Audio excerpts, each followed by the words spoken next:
조합제 TV 시청자 여러분 안녕하십니까. 2022년 10월 21일 오후 1시입니다. 어제 한국 시간으로 밤에 리즈 트러스 영국 총리가 사임을 발표한 것이 전 세계에 충격을 주고 있습니다. 왜냐하면 취임한 지 44일 만에 사임을 발표를 했는데 그 진행 과정이 너무나 드라마틱하고, 그리고 과거 어떤 정치 스캔들과는 다른 경제 문제로 이렇게 한 지도자가 그냥 무너져 내리는 것을 보면서 윤석열 대통령을 걱정하게 됩니다. 이거 정치 지도자들 요사이 새로운 정치 환경 속에서 참 조심해야 된다는 생각이 듭니다. 정책 하나, 말 한마디가 일파만파로 번지면은 자신도 모르게 순식간에 가는 수가 있다는 겁니다. 우선 그 과정을 좀 설명을 드리겠습니다. 리즈 트러스 영국 총리가 44일 만에 사임을 발표했는데 앞으로 일주일 내에 영국 보수당이 당수 겸 총리를 선출하게 되어 있습니다. 일주일은 더 앉아 있습니다. 그런데 사임 발표할 때까지 44일은 영국 역사상 가장 짧았습니다. 사임 발표문도 가장 짧았다고 합니다.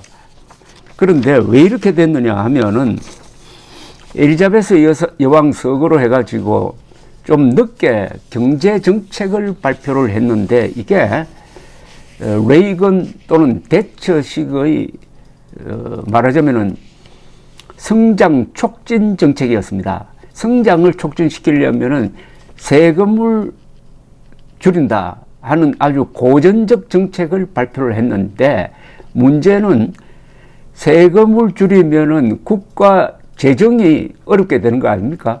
우선 세금이 적게 거치는데 이 정책대로 하면은 한 800억 달러가 적게 거치는 걸로 나와 있었습니다. 그러면은 그 적게 거치는 세금을 뭘로 메울 거냐 하는 이 대책이 있어야 되는데 그 대책은 발표하지 않고 세금을 줄인다, 세율을 줄인다, 특히 고소득자 세금을 줄인다는 이게 또 보통 사람들을 아주 자극을 했습니다. 무엇보다도 대책 없는 감세 정책, 이게 시장에서 불안을 야기를 했습니다. 이 전문가들 보기에는 이제 국채를 발행하겠구나, 국채 발행해가지고 세수 부족을 메우겠다고 하니까 국채 금리가 뛰었습니다. 국채 금리가 뛴다는 말은 그 국채 값은 떨어진다는 뜻입니다. 동시에 파운드가 약세로 해가지고 하락해가지고 거의 파운드와 달러 값이 같아져 버렸습니다. 옛날 같으면 파운드 하면은 우리 기억으로는 1달러당 1파운드가 1.5달러다. 보통 1.5배로 생각했는데 그게 환율이 떨어져 가지고 파운드 값과 달러 값이 거의 동일되고 말았습니다.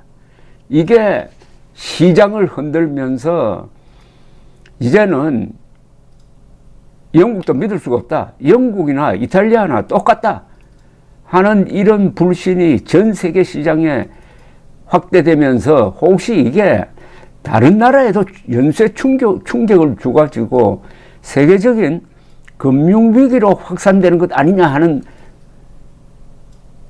불안을 확산시키다가 결국 내부 분란이 일어났습니다. 이 정책을 입안한 사람이 콰탱 재무장관인데, 콰탱 재무장관과 이 트러스 총리는 정치적 동지입니다. 이 두 사람은 하여튼 마가렛 대처, 1980년대의 마가렛 대처, 이 레이건의 성장 촉진 정책, 흔히 신자유주의라고 그러는데 그게 신봉자입니다. 그런데 그걸 가져와 가지고 영국에 그대로 적용하려고 했는데 지금 상황이 너무나 다르지 않습니까? 특히 영국이나 유럽, 전 세계적으로 지금 우크라이나 전쟁의 후유증으로 물가가 오르는데 영국도 지금 물가 상승률이 10%나 됩니다.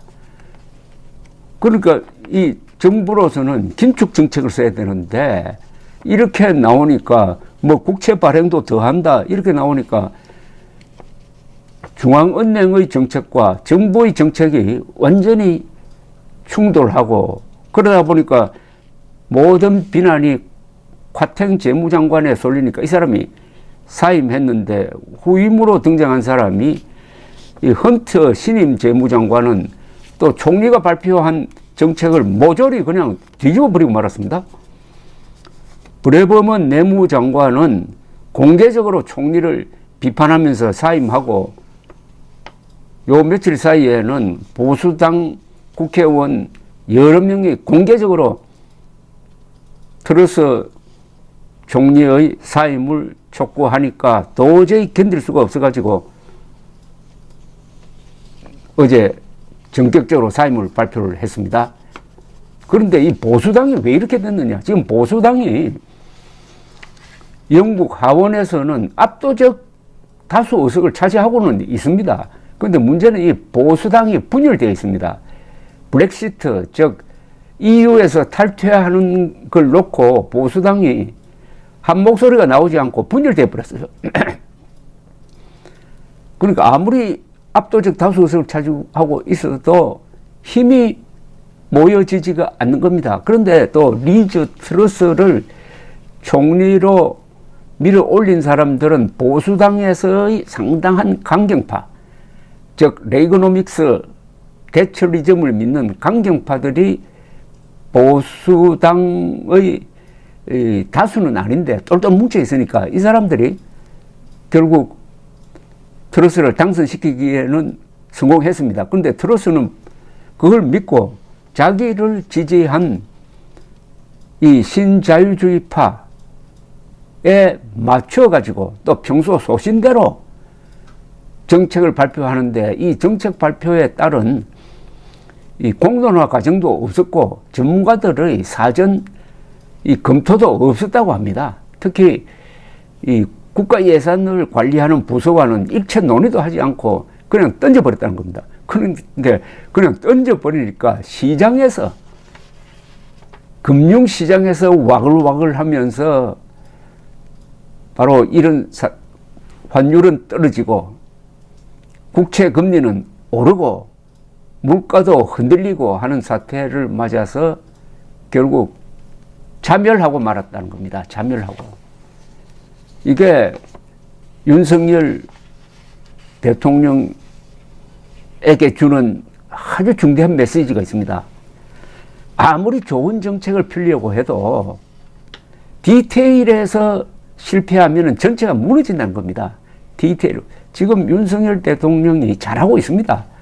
안보 외교 부분에서 잘하고 있습니다.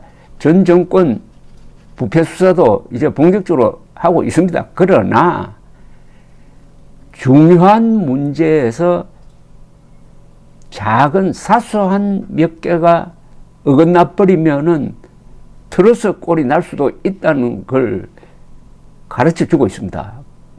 특히 경제 분야, 또 한국도 지금 물가가 오르고 있습니다. 경제에서 실패하면 다른 게 다 무너진다고 그럽니다. 가장 중요한 게 이 경제 중에서도 가장 중요한 게 현재는 물가 아니겠습니까? 물가. 물가는 특히 서민들에게 미치는 영향이 너무나 큽니다. 물가를 어떻게 잡을 거냐. 여기서 어긋난다. 또 정책 발표를 할 때 그게 신중하게 하지 않고 청와대 이전식으로 일단 내질러 놓고 문제가 생기면 수습한다. 이런 식으로 접근하다가 지금 청와대 이전에 따른 부작용에서 헤어나지를 못하고 있습니다. 악마는 디테일에 있다 하는 말을 그냥 새겨가지고 집무실 어디 벽에다가 붙여놔야 합니다. 악마는 디테일에 있다. 감사합니다.